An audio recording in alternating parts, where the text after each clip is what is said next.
Going beyond the paycheck in order to build engagement in the culinary team. A question I'm often asked is, how can I build engagement in my team when they only make insert number dollars per hour? Now, this is a common problem, and I've dealt with it firsthand many times. I specifically think back to when I first started at the Ford Plantation, now Field and River Club. I barely had 15 bucks an hour for cooks, yet the local Zaxby's was paying 21 with benefits. Now, long story short, the big picture solution is really attention and resourcefulness. And by resourcefulness, I mean truly leveraging what you have, not worrying and thinking about what you don't. Engagement isn't just about the paycheck. It helps, but it's about purpose, growth, and connection. Now in this video, I'm sharing 9 steps to building an engaged culinary team regardless of budget. Now, warning, some of this might sound like absolute nonsense, fluffiness, indirectness, right? And if it does, I would encourage you to pay a little extra attention because it's probably a different approach than you're used to. A little nurturing can go a long way. And before we get into it, if you're struggling with getting engagement in your team and you're ready to build it and build the systems that support it, then let's talk, because it's exactly how I help executive chefs every day. Use a link in the description to schedule a call with me and let's get started. So let's start with radical transparency and clear communication, also known as honesty. I always say it's better to be hated for who you are than loved for someone you're pretending to be. What that looks like, if you can't offer top-tier salaries, don't pretend that you can. Instead, be upfront with your team about the realities of the operation and the limits that you have with payroll. Highlight some of the perks that are available that are unique to your operation. Show them how they can still build a career, grow, and be part of something meaningful. For me, I like to tie certification into my kitchens because it's a nice way to help people build more than just a job, to start to build steps towards a career. The path of certification isn't perfect, but it's definitely valuable, and it's definitely going to give a cook something more than just a paycheck. Now, as a cook, I learned to be weary of operations that promised everything, so I never wanted to be on the other side of that. Often, the ones that promised everything were too good to be true. As a chef, I found the most success dealing in the truth. So I make it a point to not dangle empty carrots, fake promises of promotions or pay raises that aren't going to happen. Word gets around fast, the team figures it out, you lose credibility really quick. Instead, leverage what makes your operation unique, whether it's culinary technique, cuisines that you cook, skills that you've mastered, quality of product, uniqueness of product as if you have a garden, or the culture that you provide. And I want you to think about the French Laundry when we're talking about this and realize that the French Laundry has phenomenally talented staff. They demand engagement, but they make it clear from the first interaction when you're looking there that they pay a specific amount, and that's just what they pay, period. 2 things I'd really like you to take away in this section. 1, make sure that you're having open discussions about business realities and foster trust with your people. 2, hold regular team meetings to build alignment and transparency so that people understand where you're coming from and what the circumstances really are. Next, utilize your purpose and vision and get the team aligned with them. Help your people understand why. Your team must understand how their work connects to something bigger. If they don't see purpose in their work, they won't be engaged. Period. End of story. Show them that consistency in every task, every shift, every dish, all of those little disciplines, all those little pieces lead to far more than occasional effort is ever going to, right? The occasional effort, the big spurt of effort with the big spatches of lack of effort in between don't lead to much. It's little disciplines day after day after day that truly contribute to the bigger vision and to the bigger picture. So help people see that. Help people understand that, and that will also help them bring more value in their role. I'm a firm believer that people should be compensated for the value that they bring to the marketplace, and this is a great way to help them bring more value to the marketplace. Take the opportunity to reinforce the purpose and the vision when you introduce somebody into the kitchen, before services, during training, in feedback sessions, any chance that you have to help people understand the bigger picture mission and be reminded of it. I remember when I worked for the Ritz-Carlton, we read the Credo card every single day, and it helped. It impacts the culture for sure. Okay, so your 2 key takeaways here. Make sure your team understands the why behind the kitchen's vision. And second, reinforce that purpose, that alignment, that vision daily. not just in annual meetings, not just twice a year, every day. Next, hire for passion and purpose. Sometimes starting fresh is an option. So let's not skip the fact that engagement can start before someone even joins the team. In all honesty, some people are more likely to be engaged than others. So if you hire people who are looking for a paycheck, no amount of effort, attention, or honesty is going to change that.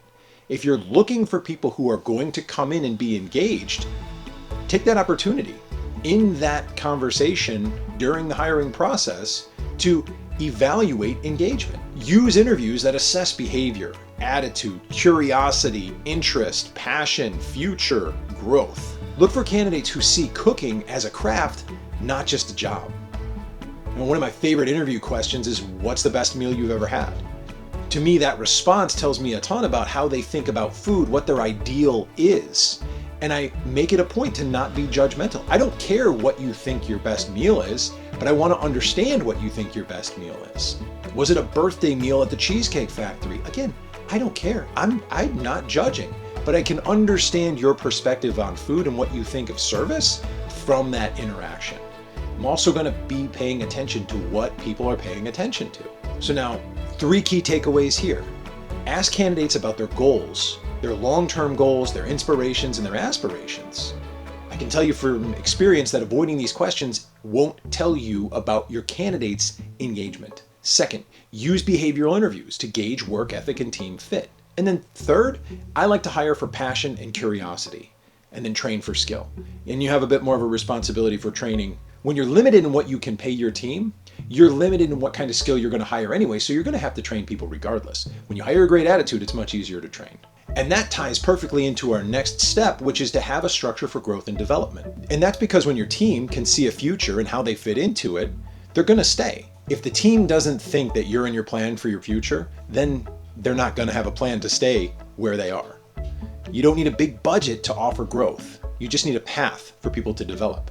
So establish clear pathways from commis to sous chef, from steward to head steward. Offer mentorship, cross-training, and develop opportunities so that people can spend time in the back of the house and in the front of the house if they want to. Or if somebody wants to check out being a bartender, allow them to be a bartender. Check that out. And then allow your team the tools for growth.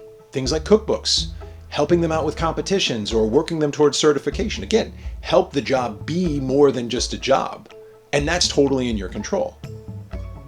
Key takeaways here. First, create a clear career progression path. And if you don't have one, leverage a certification path.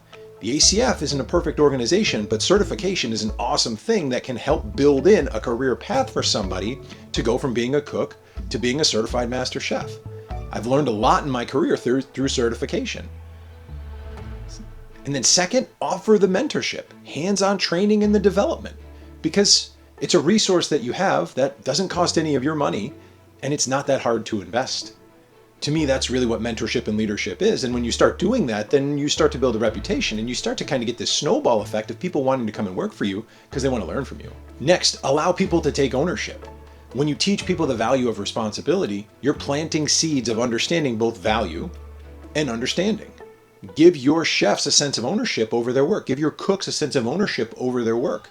Train them well, get them the tools that they need, and give them space with the support to make good decisions. And then help them build those skills and that value. Consider letting your performers take the lead on specials, plating, where possible problem solving, and encourage them to present ideas that allow them to feel heard, valued, considered, allow them an opportunity to shine because, you get a lot more engagement from people when they do feel valued. Key takeaways here, delegate, but delegate meaningful responsibilities and allow people some space to prove to you that they know something, that they can truly bring something to the table. Second, encourage creative input and problem solving. Next, utilize recognition and personal appreciation. Not hokiness, but legitimate appreciation for people and the work that they do. People do more when they feel appreciated. Recognition doesn't cost anyone anything, but disclaimer here, it has to be meaningful and it has to be sincere. Opportunities for this are in public shout-outs in pre-shift meetings or in Slack channels or in chat channels you to utilize with your team. Personalized thank you cards are a great way to do it. Celebrate wins, whatever they look like, because morale matters. especially when pay doesn't buy forgiveness. Higher salaries get you a little bit more leeway.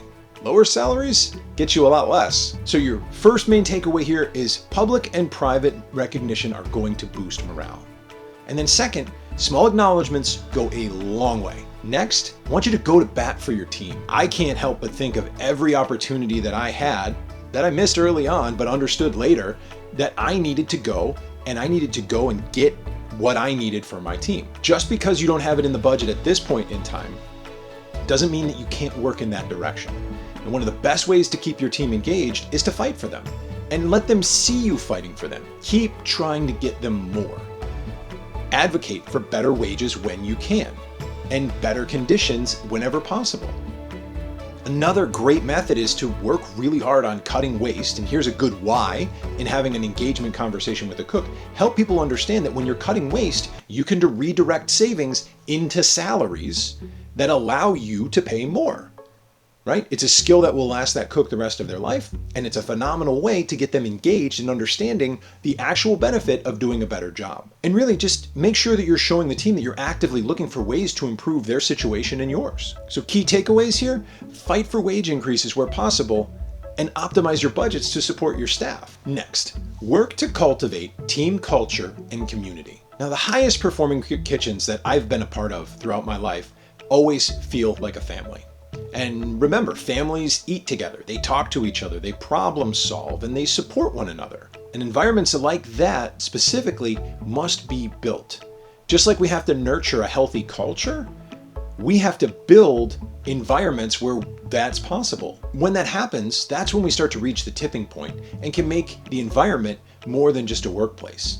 That keeps people looking out for each other. That keeps people thinking beyond themselves, because really, that's what we're talking about here.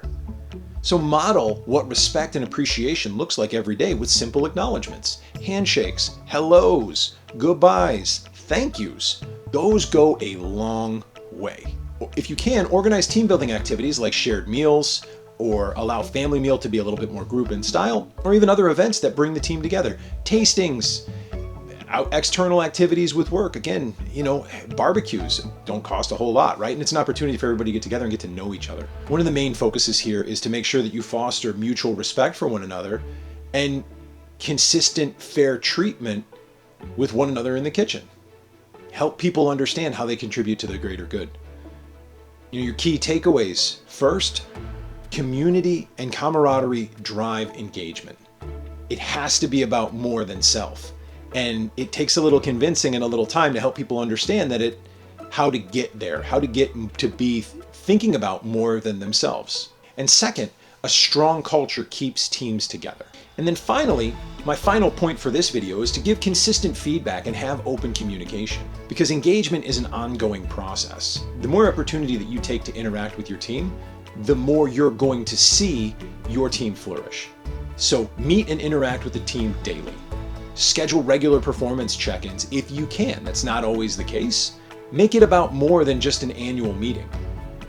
And then do what you can to act on feedback. Show your team that they're heard, and again, go to bat for them when you can. Your two main takeaways here. First, consistent communication is going to build trust. At least that's what I've always found. And then second, acting on feedback keeps engagement high in the team. Building an engaged culinary team is a complex task. And although it's easy to think that throwing money at it is going to accelerate the process, there are a list of deeper needs that need to be met. Eventually, it all comes back to leadership, whether immediately or whether in due time. When you provide purpose, growth, and recognition, you create a kitchen where people want to be. And when people want to be there, people are engaged in the work that they do. I appreciate you spending this time with me. If you haven't already, be sure to subscribe, comment, share, and let's keep this conversation going. If you're looking to level up your leadership, check out the links in the description below, and let's have a conversation. And I'll see you in the next video.